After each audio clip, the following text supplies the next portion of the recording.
May 8th, 6 p.m. Mountain. This is the Representation Station. I'm your host, Walter Clapp. Yes, I'm a lawyer, but no, this is not legal advice unless you talk to me and we form a relationship. Don't rely on what I've said unless you're paying for this information. If you're getting it for free, then you're just basically taking a look into my journal. And we'll get into that tonight. What is this show? What is the Representation Station? Well, it's something that changes. Representation changes. A person's representation changes. The work of a lawyer changes. It depends on the client. Depends on the guest that I'm having tonight. I have no guest, so tonight, in some ways, what you're getting is, you know, my journal entry, a log of what was going on Monday, May 11th. And, I want to provide value. That's why we bring, extremely intelligent guests on this show to educate you, to give you updates on what's going on with the No Cap Fund and the Representation Foundation. But also, to give you the weekly news, the highlights. I understand that the information landscape today, it's not a lot of fun, right? Nobody enjoys, I think, consuming the news in 2026. Wherever you're getting it, you're confused and you're probably feeling abused, right? And it's not really news because we don't know what sources to trust. And so, what I hope to do is build trust with you. Fundamentally, at the end of the day, that's my goal with each of my clients that I establish as an attorney. And, that requires your feedback, right? So if you have corrections, please send them in. w@y435.org. And, obviously something that we've got to keep talking about is Iran. The ongoing conflict in the Middle East has a lot to do with oil, nuclear weapons, maybe a distraction from the Epstein files, but also Ukraine. Got another giant conflict going on there. We have a fracture essentially with Europe. We have a Cold War going on with China.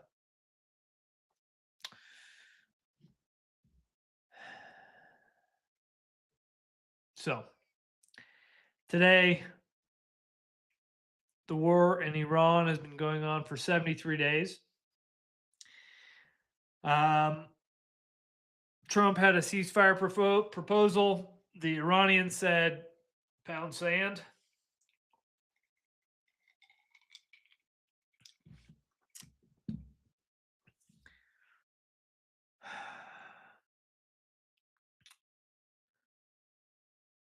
I think we're going to be there for 10 years. That's a guess, right? I could be wrong. There could be a breakthrough, but I think Israel wants to annihilate the current government. And what I've seen pointed out is, one of the reasons that we have a current ceasefire is because the cost of continuing war with Iran, kind of with or without leadership, is too risky for the region's refining capacity.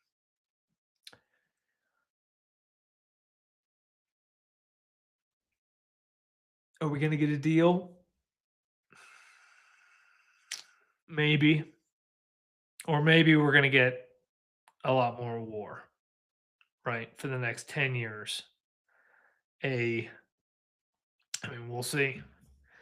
We will see. And, a lot of it will be determined by what happens in the midterms. Right now, our president does not have a lot of powerful opposition in the House and the Senate. And so he's able to do, kind of what he wants. He's able to run this experiment, right, on behalf of you and me as our representative. The president is our number one representative. And soon we're going to have different representatives that check that power. And, many people don't want to check on President Trump's power. Let's be clear. They're, I think one of the features of the 30% of Trump's base who are ride or die, they're ride or die. They do not want his power being checked. And I fundamentally oppose that view. I think there are many great things that President Trump has done for this country. I think our country, in some ways, is better off because of President Trump. I think obviously in other ways, he is he has a reckless disregard for our Constitution. But that could change. I've maintained this all along that President Trump could decide to have his George Washington moment and give away power and uncap the House. However,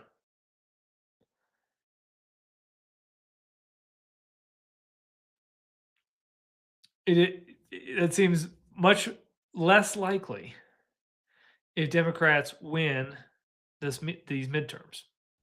I've said that if President Trump promised to uncap the House when he left the office, he could do that now and he could win the midterms. Republicans could win the midterms in a big way. I think we've talked about that.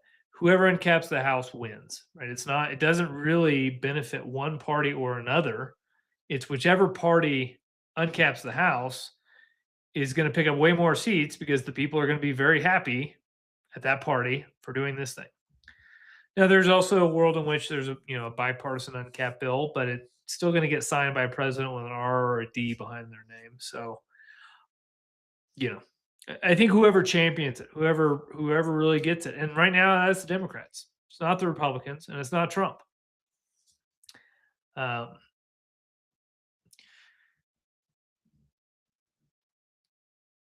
Because I'm a man of faith, I believe that people can have road to Damascus moments. Bad people can do good things, and they can have true revelation. However, there is going to be a point of no return, I think, for this president. And the true point of no return is when he's out of office. Another maybe after these midterms. It's at least a narrowing of the margin, right, of possibility.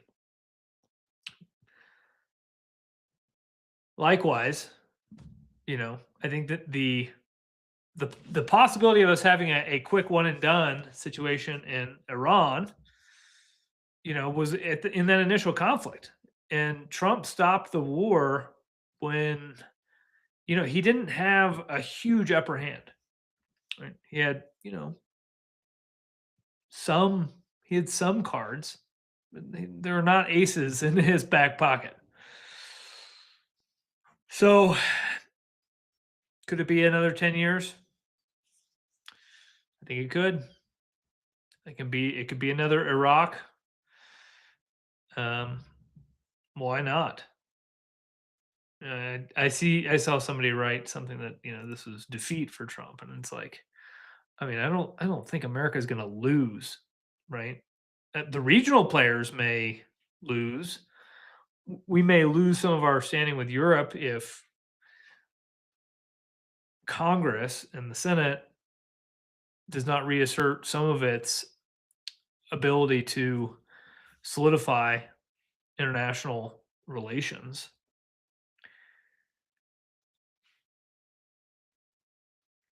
But we're not, I mean,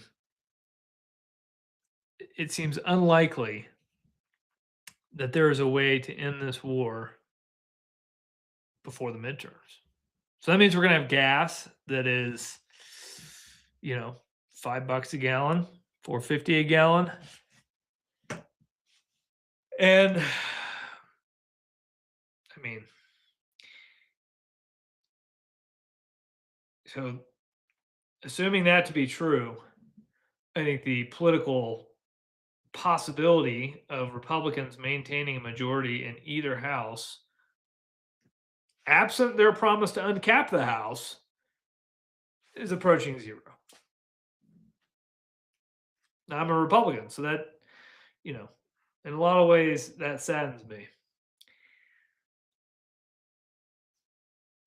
But as to the possibility of uncapping the House, it does not change the fact that we're going to uncap the House before this 2030 census. And I think, obviously the most likely time that this is going to happen is before the next presidential election. So we've got another, we have till 2028. And if it doesn't happen in the presidential election, that president's has to do it before 2030. That's our plan. And, if one party takes the House or the Senate or both or retains it, yeah, it changes our tactics. But my strategy is simple, right? I mean, at the end of the day, this should be a competition between the parties. You think your party's better? Republicans, you think we're better? What are we offering the people? Like, oh, we're not woke? Okay, that's not much of an offer, right? It's like it doesn't make you different than the independents. We need to offer representation, and that is what the Republican Party caucus system provides. If So going back to Iran,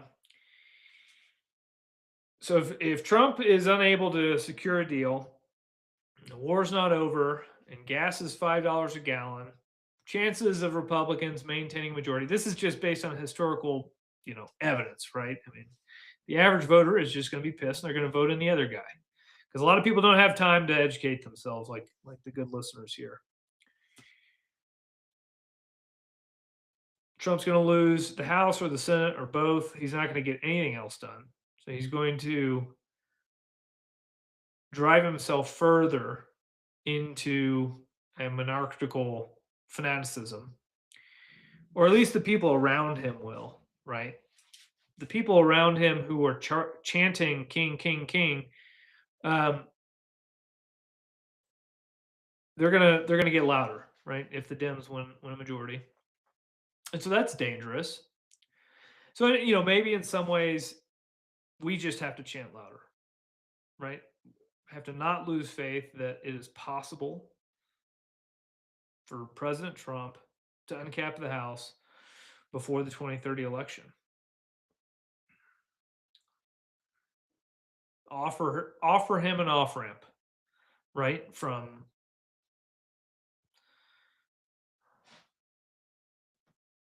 something worse, right? I mean, at the end of the day, that's what uncapping the House is about. It is a less bad alternative. Is it great? Is it perfect? No, because it's made of men, right? That we're a government instituted of men, and we understand that we are fallen. That's what our founders understand.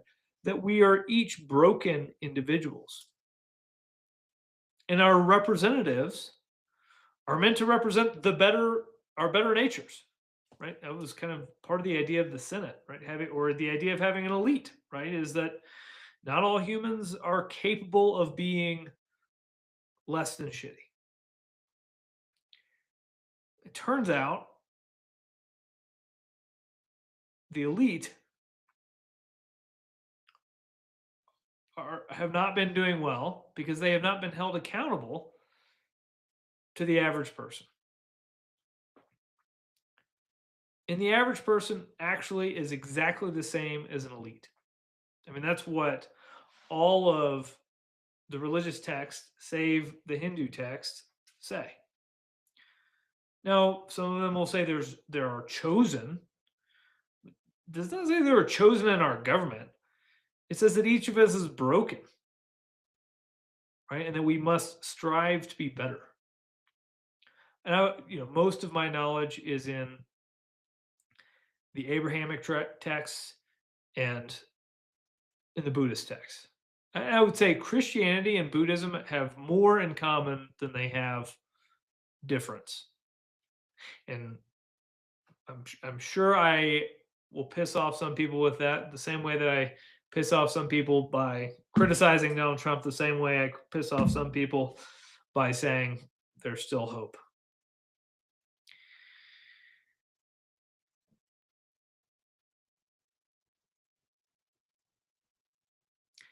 There is hope, and hope exists in dividing power amongst men, amongst fallen men, and not between the haves and the have-nots, but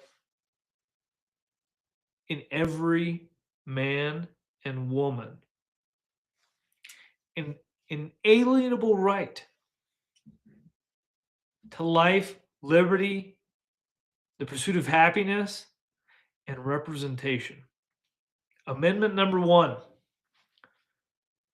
your fundamental right to representation is what checked these do-gooder elites who thought they were better than the rest of us, right?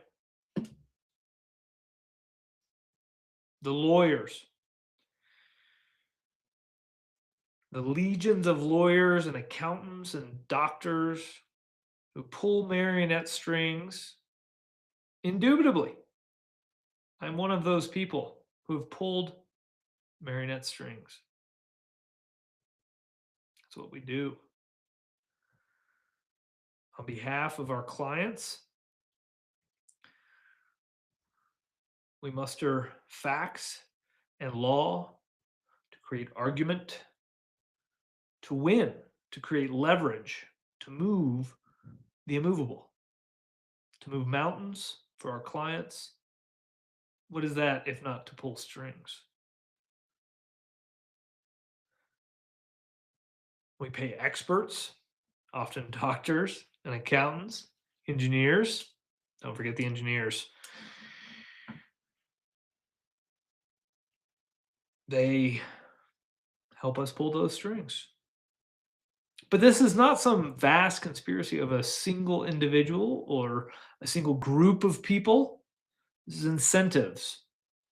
This is about the division of power. And if you don't divide power, and if you don't have a body that can check the power of the executive, you wind up with corruption. Our founders said it right there. It's literally what we were throwing off. What our founders threw off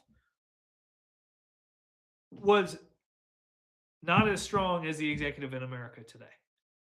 Okay, so in a lot of ways, our battle is greater, but we have the tool of our Constitution, which includes my right to free speech, so that we can get back that fundamental right to representation. And you have it too.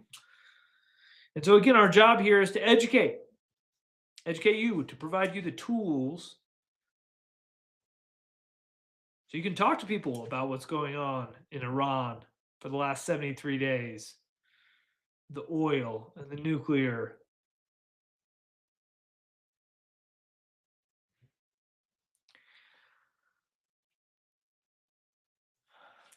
And the off ramp, right? I mean, this is where we always come back to, right? It's like when somebody wants to, complain to you about whatever's going on in the politics.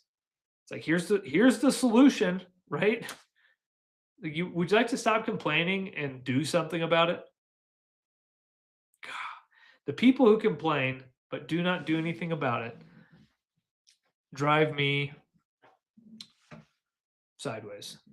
They really do.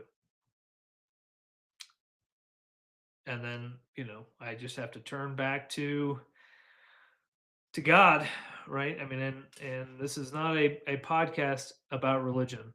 It's not a live stream about religion, but it has to come up, right? We have to talk about it. And obviously, if I'm journaling here, it's something for me to talk about.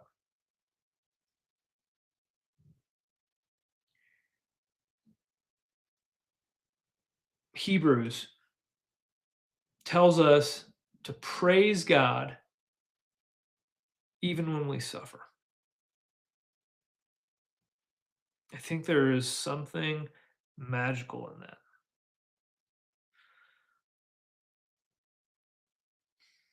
I was, fixing irrigation pipe today. Every winter you got to blow out your pipes and come back in the springtime and you turn your sprinklers on, fill up those poly pipe. And you find leaks inevitably, especially if you've got animals tromping around and tractors and equipment running over it. And weather, obviously, you got the heave of frost. Stuff breaks just inevitably. You can't have a car, a plane, a house, certainly an irrigation system. You can't have any of those things without things breaking. Heck, you can't even have a body without things breaking. You find this out as you get older. Stuff deteriorates. Your DNA stops replicating so perfectly. And so inevitably, you got to fix things. You have to suffer. It's inevitable. It is inevitable. It's perhaps the one thing that binds all humans. And you see billionaires talking about transhumanism and living forever. It doesn't get them out of the suffering they've already suffered, right? They're trying to avoid suffering because they're afraid of it. They don't know how to praise suffering. And that's, their fundamental instability. And so today I was out fixing this pipe and I prayed. I said, praised you for giving me this opportunity to be outside and enjoying the weather, taking me away from those computer screens. It's a frustration, but I can see the happiness in it. And that's, that is a minor inconvenience. It's not a tragedy, a death of a loved one, a failure to get a job. But if I can see it in the pipe, I think I can see it in those things too. I'm learning to. And not because the thing is good, right? I don't praise the things that cause me suffering because they're good. I praise them because with suffering, I understand the absence of suffering. If there were no suffering, I would never enjoy the absence of suffering. If I didn't have sleep, I couldn't enjoy waking life. If I didn't have night, I couldn't enjoy day. If I didn't have winter, I couldn't enjoy summer or spring or fall. Life is built in contrast. In the tragedy, the evil. Is that what Hebrews asks us to praise? Death, assassination, Epstein type crimes.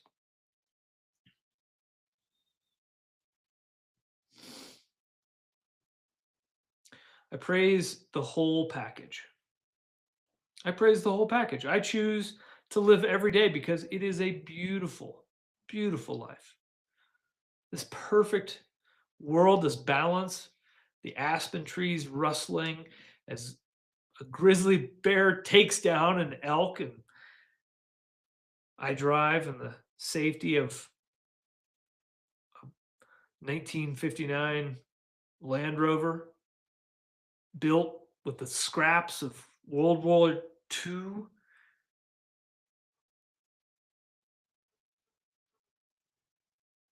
And yet I suffer. I struggle to keep all of the complexity in check of modernity in my ancient soul, of my parents' wishes and my spouse's expectations and the needs of my future child. I suffer in all of that. I suffer to do better, to allow them to suffer just a little bit less. And yet there will be unavoidable suffering, inevitable, unavoidable suffering, problems, hitches in your giddy up, horses that take ill, kittens that die, cats that murder bunnies. Nature is both infinitely beautiful and metal, right? And it is in that contrast that we divine meaning and purpose in ourselves and in those that we choose to represent us. And so I think there's an important tension today in America, and that tension arises in spirituality, in Christianity, in white nationalism. And let me be clear, I fundamentally reject white nationalism. I think the size and shape and structure of our government is largely arbitrary. Um, that we don't have Canada or Mexico is kind of an anomaly.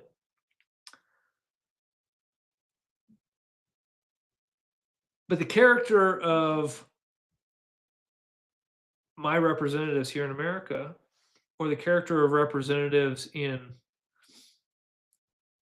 a Scandinavian country, or in Japan, or in England, or in China, they depend on people doing the right thing, on doing better because they want people to suffer less. And I suppose there are atheists who want people to suffer less.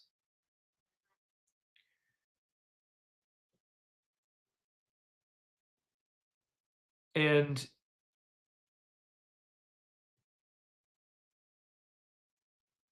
but I haven't found many of them. I've also found a lot of Christian people who actually are directly seeking for people to suffer more, specific groups of people. Hence why I specifically reject white nationalism. It's basically saying, this is our country, it's going to be a specific way, and the rest of you need to go suffer somewhere else. And I don't think that is what our founders intended at all. That's why we have the First Amendment. Rather, what they intended with the proposed First Amendment and the First Amendment was that we would all have good and trustworthy representation, and surely we would divine whether or not a person is trustworthy based on the reflection of, do they seem um, trustworthy, godly? Hmm? Okay, so today a lot of people get away with these labels, or with surrounding themselves with televangelists, these famous TV personalities who I think on many accounts are not trying to make people suffer less. Maybe some of them, not all, but certainly some of them seem more possessed by evil than good. Preachers who preach the prosperity gospel. Eh, I've read the New Testament a number of times now, and you it is impossible to read the New Testament and say you're allowed to be rich and be a devout follower of Christ.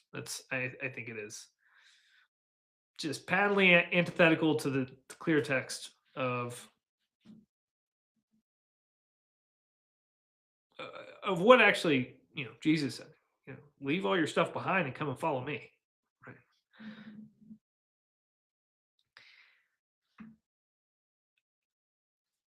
But, does that make capitalism incompatible with Christianity? No, obviously not. Right? You can want things, you can accumulate things, you can give them away. And in a lot of ways, you all have to do that. We all have to give all of our stuff away. This is one of the things I do as an estate planner. I help people decide how they're going to give their stuff away. And my, how people struggle, especially those that have gathered on to too much. They wait too long to give it away. Those that wait too long to give it away, hold on tighter.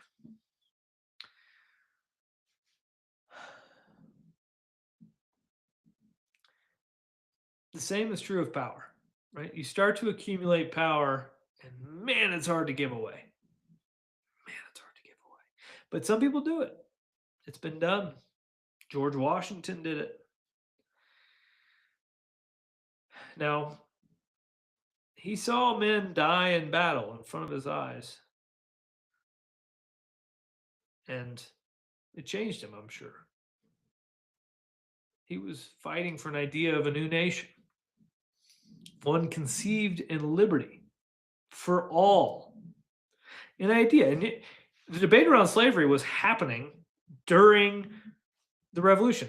In a lot of ways, the Revolution was in part about slavery. The whole reason the North got the South to join on board was because the British were freeing slaves to attack people on their behalf. And by people, I mean the colonists. So, slavery was baked into it.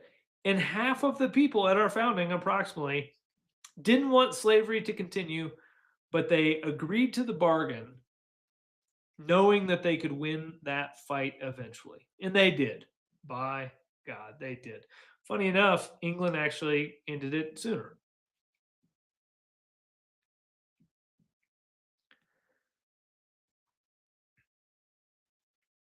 Trump, like Washington, actually is seeing a lot of death and destruction firsthand, I predict. And I actually, for all his bravado, I doubt it's something he very much enjoys. I don't think he can, he probably cowers at people being gutted alive in front of him.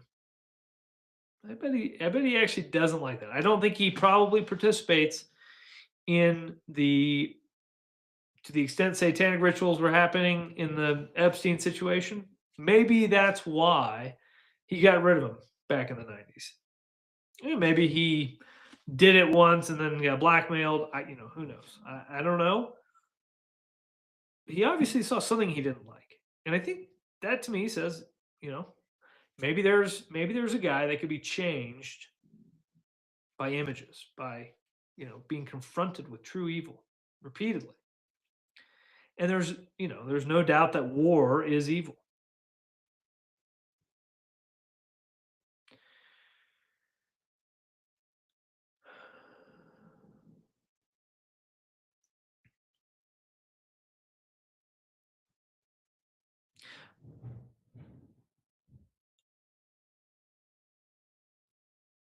Time will tell where these things will fall.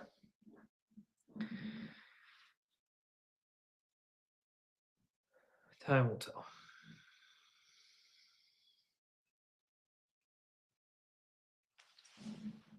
This is kombucha that I make myself. Another struggle that pays fruit in the end.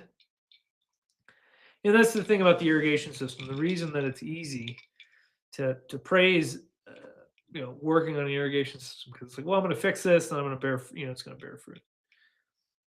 I don't, I'm not happy about my pipe breaking, but I am, in some ways, happy to have a pipe, and inherent in that is pipes breaking. That's true of this world.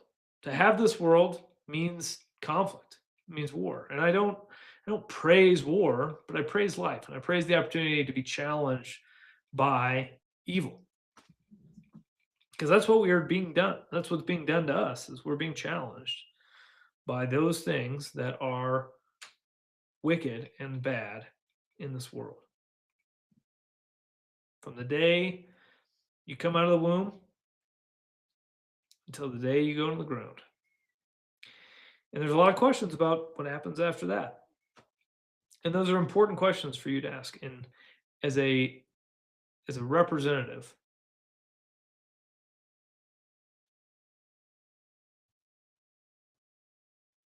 your representative should be able to answer what their beliefs are. That's what the First Amendment was all about. Answer truthfully, honestly, without fear of pain. But unfortunately, it does seem apparent to me that obviously, religions have been abused for war.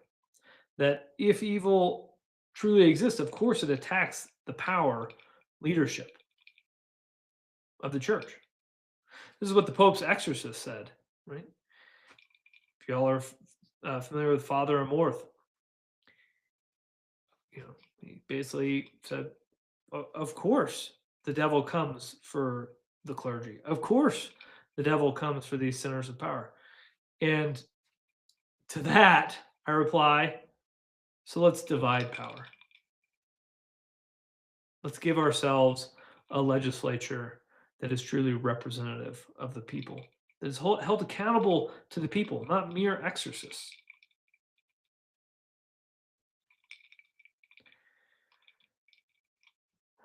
Evil perhaps can only be in so many places at once.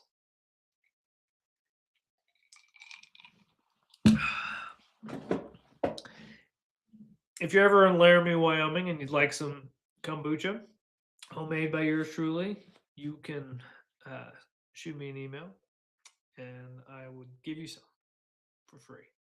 Can't sell it because I think then I would need probably licenses from the state of Wyoming. I'm pretty sure I can give it away to you.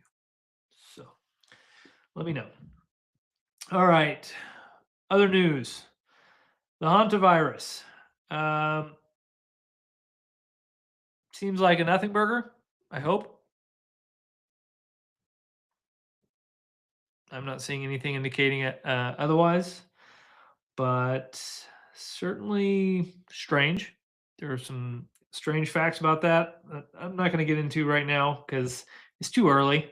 This is one of the things I think that you learn to do as a lawyer is wait to draw conclusions, because you have to gather a lot of facts in order to come to an informed conclusion. An informed conclusion is one that has most of the publicly available facts. And with respect to the hantavirus, it's like, well, we don't know if it spread, and if it did spread, or if it was intentional, perhaps like COVID, then of course it would be kind of not well reported or tracked, and so we may not have those facts. Is it possible? Yes. Are bioweapons real? Yes. Is it likely that the Chinese used COVID as a bioweapon? Seems more likely than not to me. I think reasonable minds can differ, but it should be litigated, right, in an uncapped House of Representatives. That would be the best way to provide evidence to the American people about basic facts to believe again about COVID.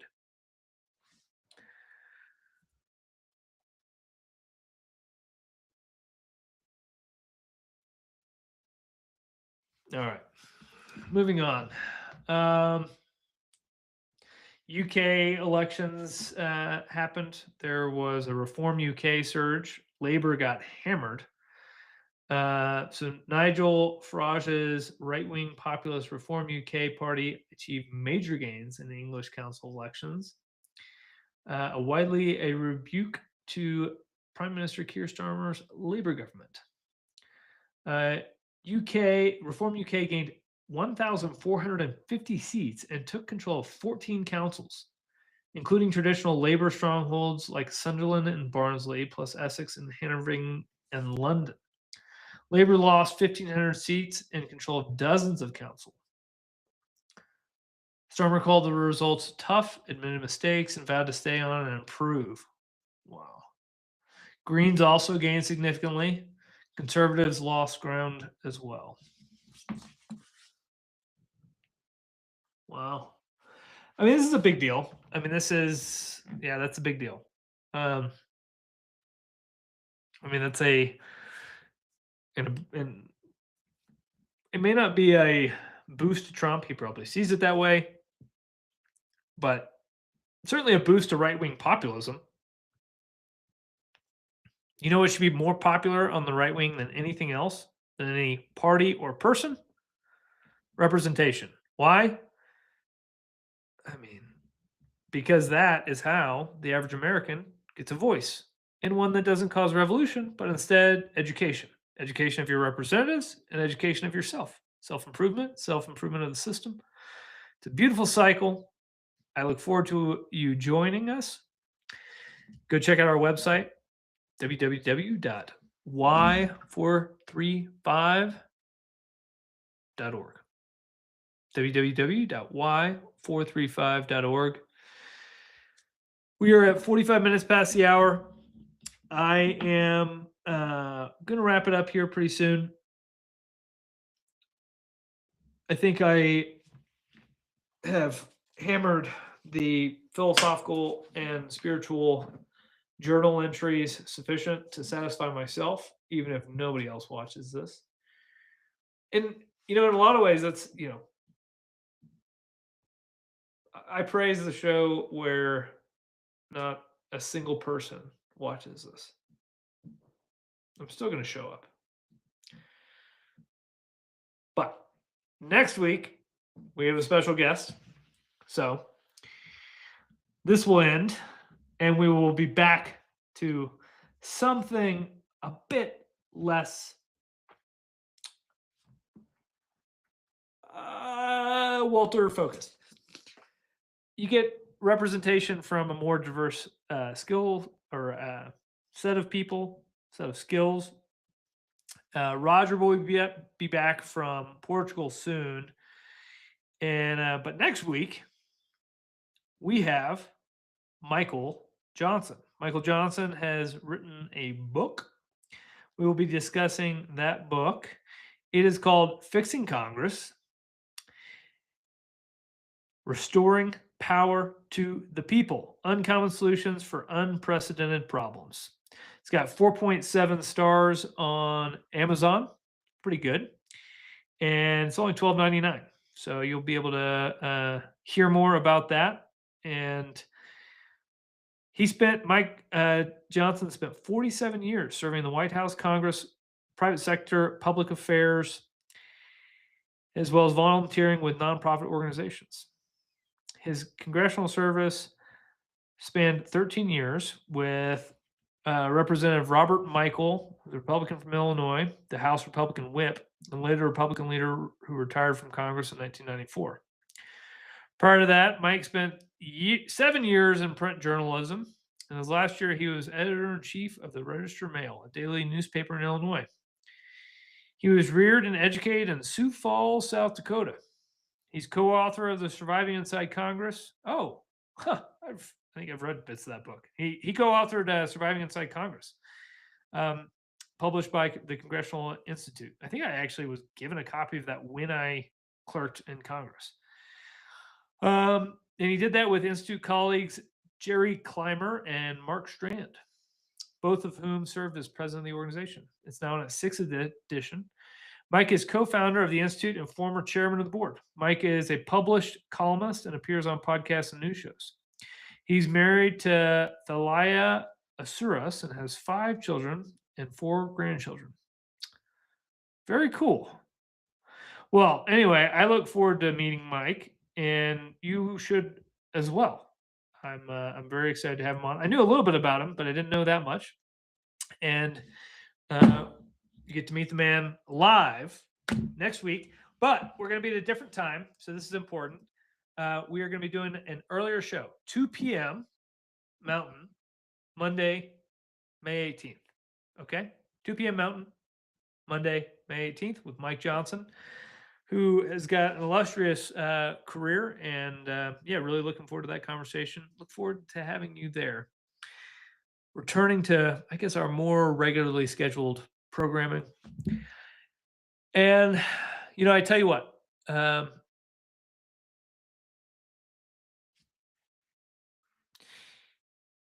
if somebody sends me an email, if they want to be on the show, we can get you on the show. But most importantly, if you share this with somebody and you send me a screenshot of the share, I will do a cold plunge and I will video myself and I will post it on social media.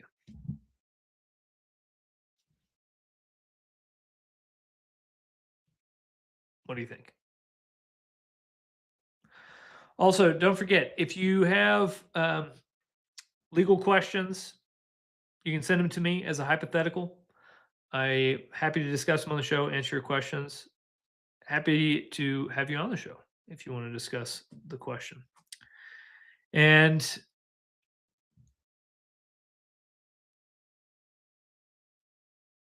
you got to see on the sunny side of life.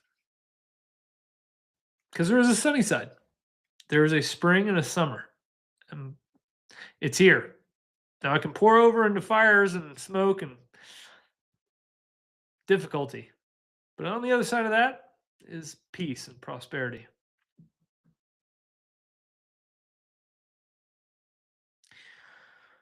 All right, everyone. I just want to say good night. God bless. And go get you some representation. We'll see you next week. Mike Johnson. Until then, go check out the website and a lot of updates. Jeff and the team have been hard at work. So thank you to them. Thanks to all of you. Thanks to all the volunteers. We couldn't do this without you. And ultimately, it is you, the grassroots, that will grow into an incredible plant. And with that, I got to show you what I look at every day. Let me turn my microphone here.